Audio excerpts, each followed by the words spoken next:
Well, we are getting close to the end. We've got today and next Sunday in our sermon series on mile markers. As Dave mentioned, we're kind of taking a look at these parts of our Christian life from the book of James, where as we journey with Jesus, we want to pause for a minute and say, how are we doing? Are we making progress? Or have we kind of, as our Christian life kind of rumbled off to the side of the road and stopped at a certain mile marker? First week we talked about the idea that the enemy of our soul, Satan, will often put up these roadside attractions, these things that say, come off the road, yeah, you're on a journey with Jesus. No, come on over here. Stop for a while and rest and take this in. Kind of like the story Dave told about distractions, things that keep us from our main purpose of this journey. Second week we talked about how good works should accompany our faith. Faith alone saves, but saving faith is never alone. And last week we talked about how important our words are, and that we should have a healthy fear of the potential damage that our words can do in the lives of others. And we also talked about the potential good that our words can do. And I shared a story from my life of someone who spoke into my life and really made a difference. Well, this week, we're in James chapter 4. If you get a chance to be reading the chapters, next week read James chapter 5. Always good. Great way to get even deeper and be prepared for Sunday morning. But this week, we're in James chapter 4. And here he's addressing some quarreling Christians.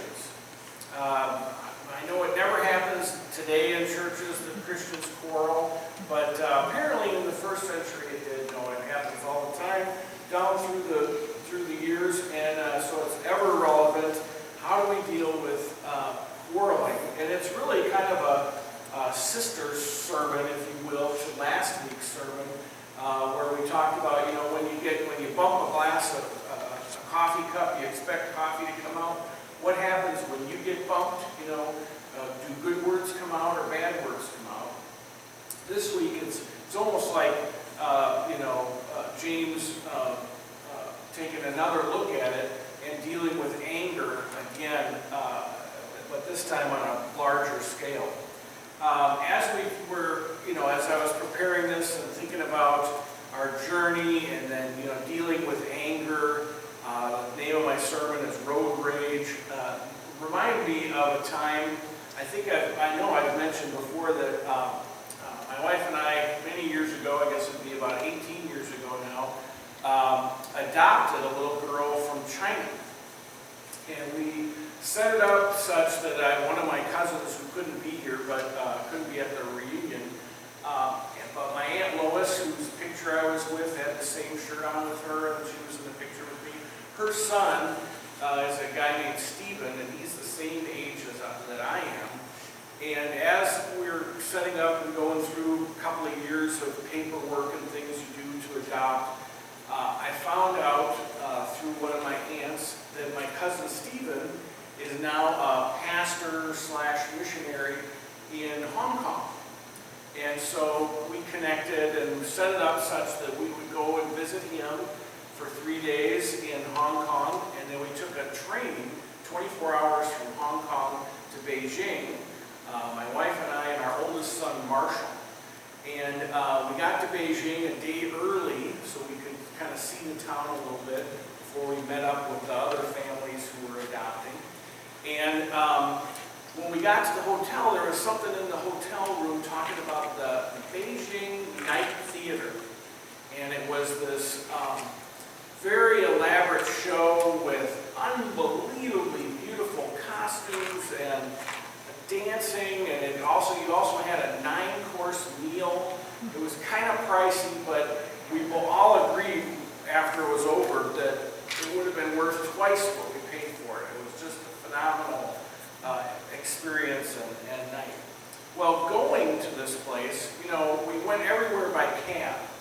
And the hotel there had a card that it had produced that said in English, I want to go to, and then it said in Chinese, I want to go to. And then it listed all these tourist attractions, and one of them was the Beijing Night Theater. So you would just show your cab driver, you know, point at the Beijing Night Theater, and he would say in Chinese, you know, okay, I can take you there, and you go, oh, okay.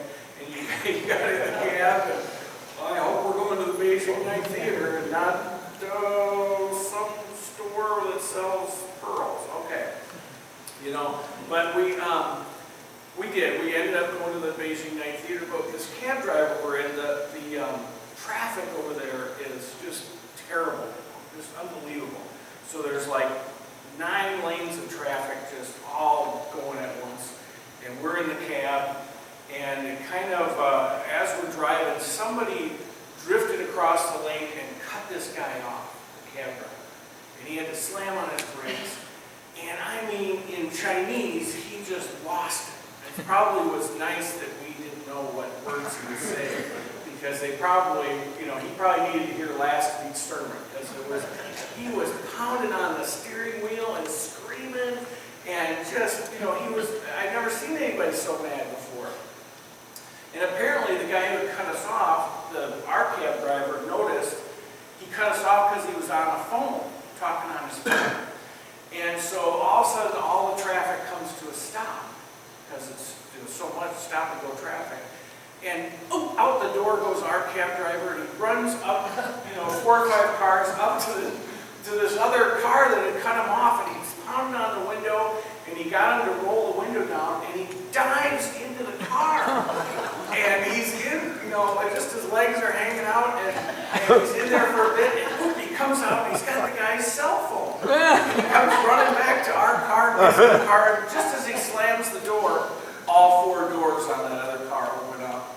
And for Chinese people, big Chinese people, get out of the car, and they start coming at our car. You know, and we're in the car going, oh man, oh man, oh man, you know, what is this? And they just get to our car and surround our car just as traffic, you know, lightens up, and he floors it, and away we go. And he, you know, stole this guy's cell phone from him, and needless to say, we didn't tip that guy. But he had a problem with road rage, I would say. We see it all the time in our lives. We deal with it as we journey through life. People do things that set us off. You probably have stories of your own that you're thinking of right now, of people and places you've been where, oh man, I can't believe how that person lost it in that situation. You know, you're driving along and someone cuts you off, and it's easy to just lose your temper. You know, we have this perfect picture sometimes of how things should be. And, you know, it seems we have this picture in our mind of what life should be, our destination, you know, is this perfect family, mom and dad helping at church, 2.5 children, which I'm not sure how that 0.5 child turns out, but 2.5 children, you know, they're all A students. They're all heading off to Christian colleges to become missionaries or doctors. Perfect grandchildren, you know, with faces like cherubs. And then, what do you know? That little trip gets cut off. And turns out none of the kids want to go to church. One kid drops out of school. Another one gets divorced. The grandkids are spoiled rotten. You know, how do we do when we're motoring through life, listening to our favorite tunes, and someone changes the channel? And all of a sudden we can't listen to the music we want to listen to. Sometimes that happens in churches when they change the style of music that they sing. Ooh, people can get mad. How do we do when we have a route all figured out, we've got plans made, and then all of a sudden your spouse tells you, no, we're doing something totally different this weekend. Ooh, right? It can just get to us and catch us off guard. How do we do when whatever it is that we want gets interrupted and we're faced with a new reality? Does it bring out road rage? Oftentimes it does. Very few of us are very good at holding our plans loosely we tend to arrange our lives, and I'm as guilty of this as anybody, we tend to arrange our lives for our own comfort. But I don't know if you've noticed, if you've walked with God and journeyed with Him, that your comfort is not God's number one priority. Somebody mentioned to me one time when we were talking about this, and they said, yeah, if Jesus' comfort, Jesus ended up dying horribly on a cross. If His comfort was not God's, number one priority, yours probably isn't either. God had a purpose for Jesus' life, His only Son, and He has a purpose for our lives, and sometimes that includes having our plans derailed.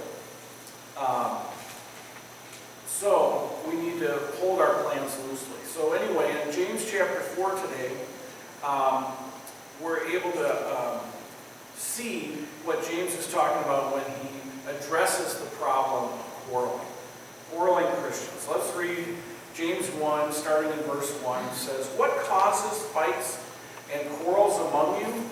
They come from your desires that battle within you. You desire, but you do not have, so you kill.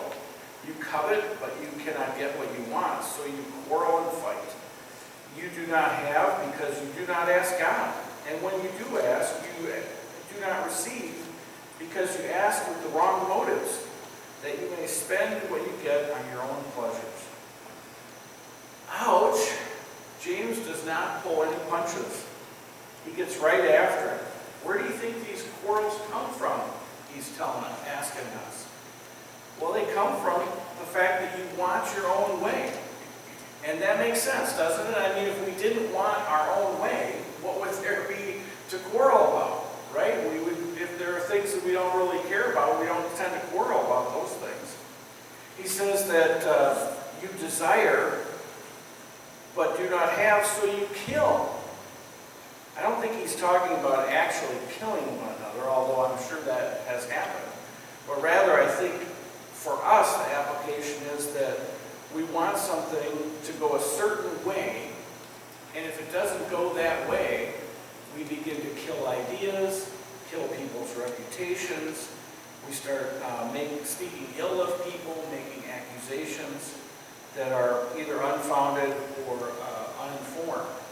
And I've done this. There have been times in my life, as I was writing this, I thought of a time where somebody asked me about a certain book, a Christian book, the author of which we have totally different views on the subject that he was addressing.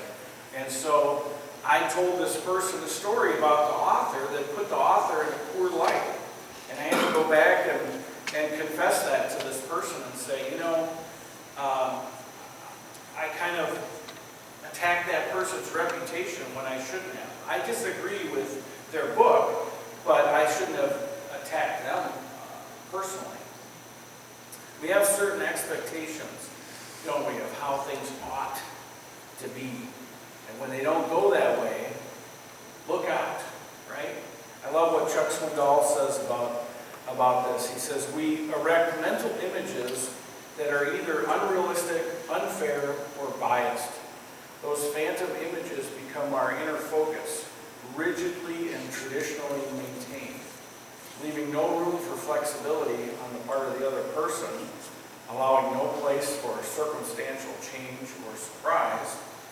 And we set in mental concrete the way things must go. And when they don't, we either tumble or grumble or both. Swindoll has a great way with words. So here's the problem. In our natural state, we're self-centered, comfort seekers. And when you cross my line, when you won't let go of my ego, when my plans get changed, look out.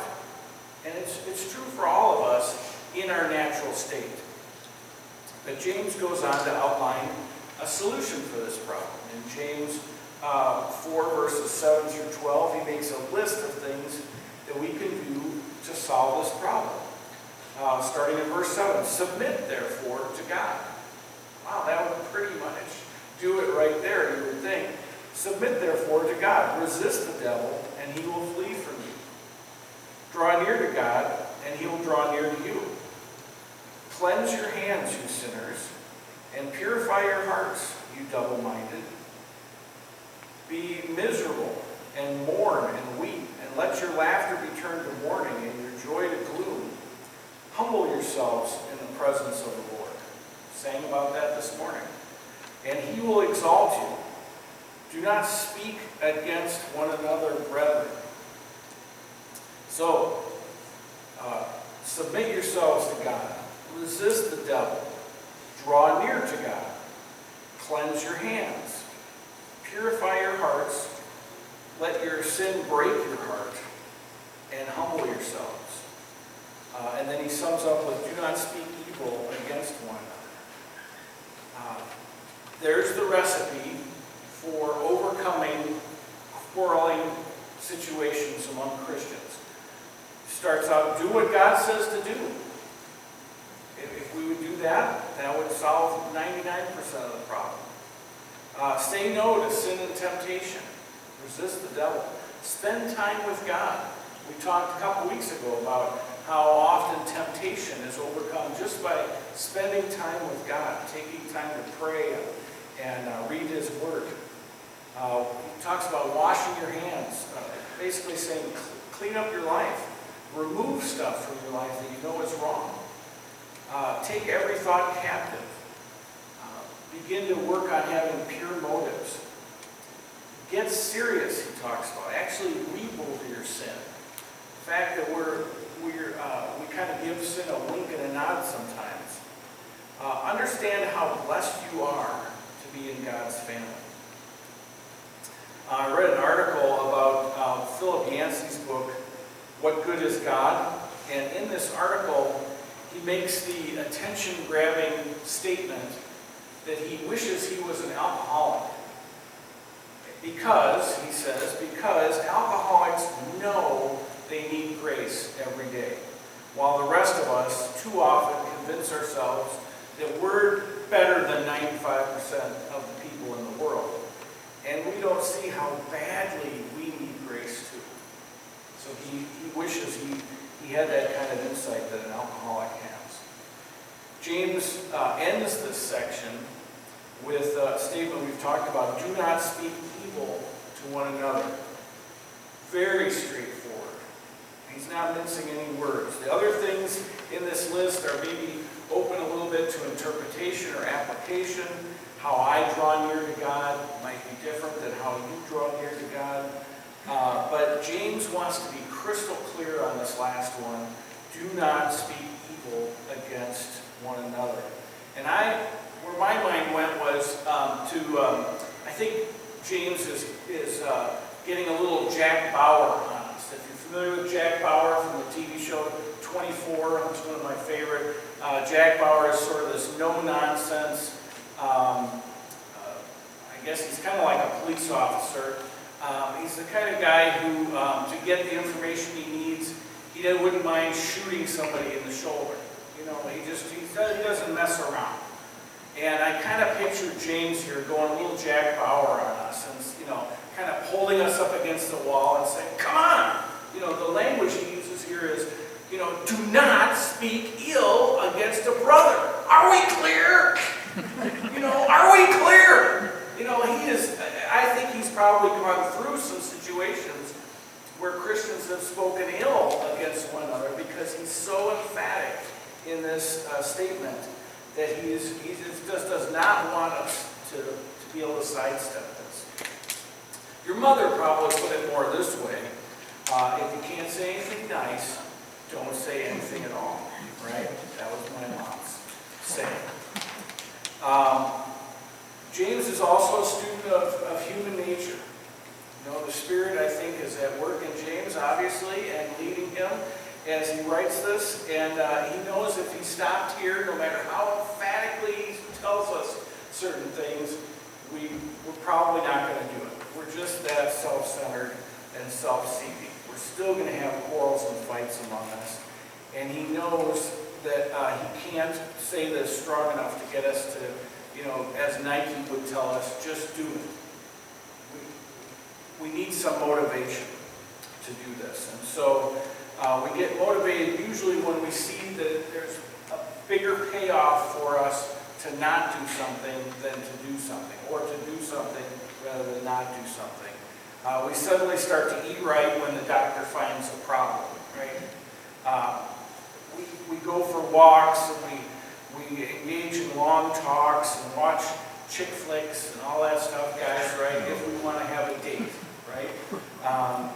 It's amazing how money motivates us. I have a perfect example of this that even relates to road rage.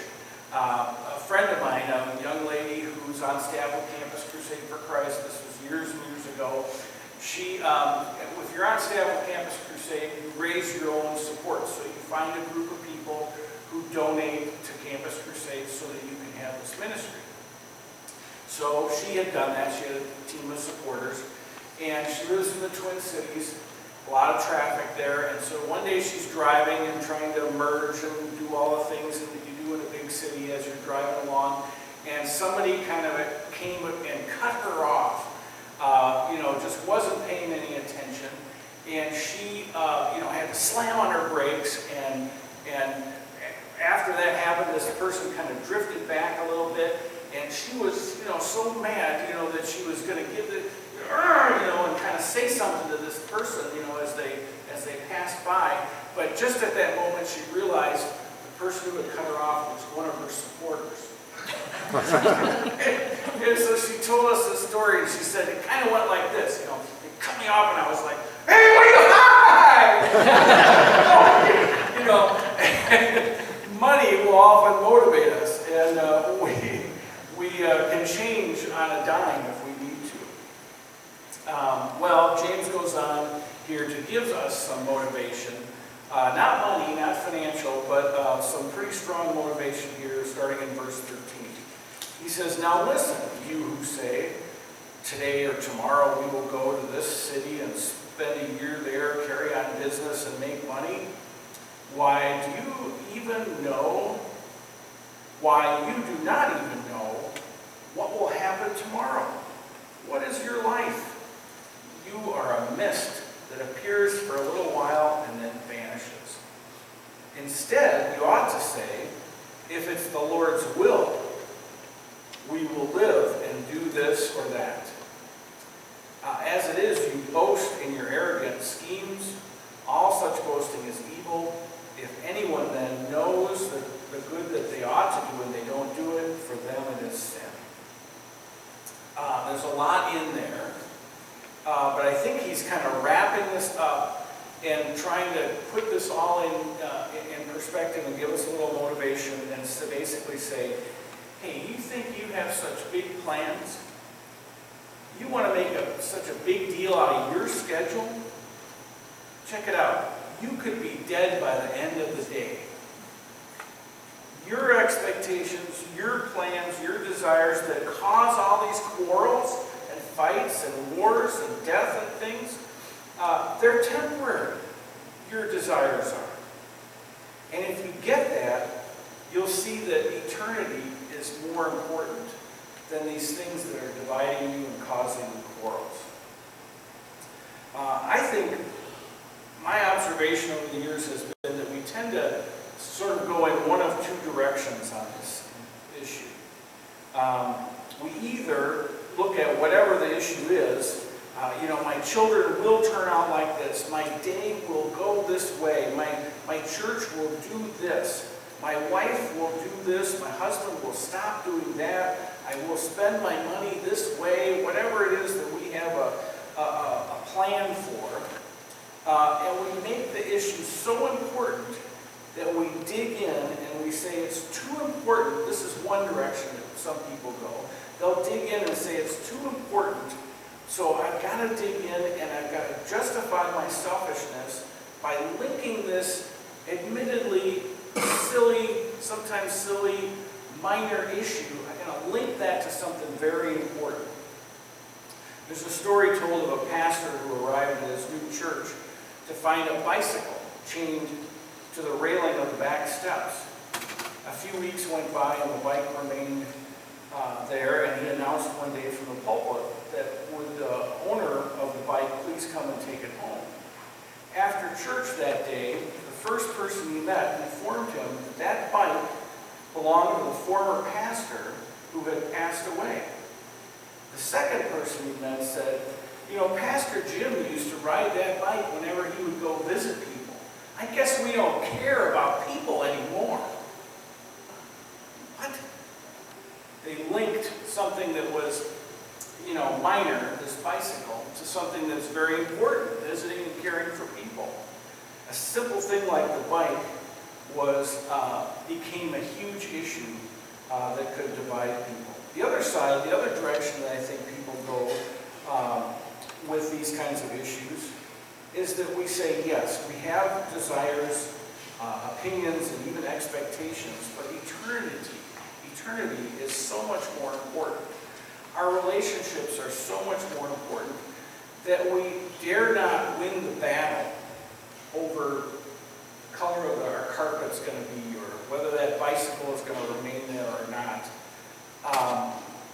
and lose the war, and lose the relationships, lose the witness that we have to the world by fighting and arguing over this. We kind of tend to go one of two ways. Either we dig in and we try and link it to something that really is truly important, or we realize, you know, what's really important is, like Dave talked about, our mission and why we're here. Why are we worrying about these side things? Eternity should motivate us. And I'll be the first to admit that if it weren't for eternity, I would be a much more selfish person. To the extent that we foster this eternal perspective, we'll see the parallels, we'll see these quarrels end and begin to disappear.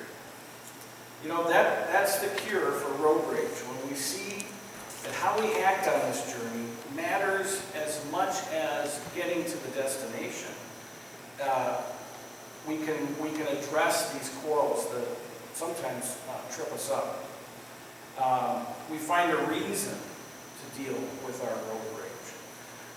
And I'd like to just end with a story that comes out of my actual life, where I worked with a church for a while that had a room that oftentimes Bible studies were held in. It was kind of off the main sanctuary, and moms would go in there with crying babies, that kind of thing. And it looked like it had been decorated by going to garage sales for 30 years, you know, and nothing matched. It was all old, worn out furniture. And so the church decided we ought to redecorate this and make it a nice place, and buy some new furniture and fix it up a little bit, give it a coat of paint. And this room gets used a lot. Let's put some money into it. So somebody from the church said, I'll take care of that. I'll make sure it happens. And another woman said, I'll help it. So we're great. You two go off and do that. Well, they got it all finished up, and it turned out great. But when it was done, the woman came to me and said, I will never work with that guy again. And I was like, why? She said, he is a bully, and he, was mean to me, and all, listed a whole bunch of stuff. And I sat down and talked with him, and he said, well, we got the room fixed up, didn't we? That's what we needed to get done. I got it done. And we had to go through this basically, what we learned here today, to say, yeah, that's great that you got to the destination of getting the room done, but the journey to get there matters as much. The world is watching us to see how do we work together as we get, do accomplishments and make things get done. It matters how we work together. We need to love one another on our way, and not just say, well, we got the job done. We all hate each other now, but we got the job done. That's not success. And so James is trying to explain to us, as you go along, you're going to cause each other to bristle. Because whenever you get people working closely together, there's friction and there's overlapping ideas and opinions and schedules. And we need to keep our eye on eternity and remember that's what's really important. And we need to set aside our personal goals and ambitions sometimes to make that happen. So let's pray together. Lord, thank you so much for your word here in James that not only tells us the problem of quarreling and what we do, that we kill and argue and cause all these problems, but also gives us directions on a recipe of how we can overcome that, steps we can take to deal with our natural tendency. Lord, we pray that the Spirit would work in us and help us to keep our eyes on that goal of making a difference for Christ, glorifying you, and that we would go through this journey together, showing love to the world and showing that we're different because of you. So Lord, we ask all these things in your name.